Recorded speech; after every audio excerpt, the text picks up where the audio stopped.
Kotilingala temple, Andhra Pradesh state, Guntur district, Peringipuram మండలం, వేమవరం గ్రామ కాలం. ఈ టెంపుల్ న్యూగా కడుతున్నారు.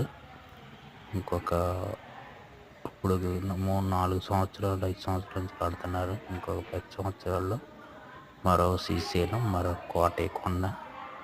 అంత గొప్ప క్షేత్రంగా వెలగబోతుంది ఈ క్షేత్రం. చాలా పెద్ద బిగ్ బడ్జెట్.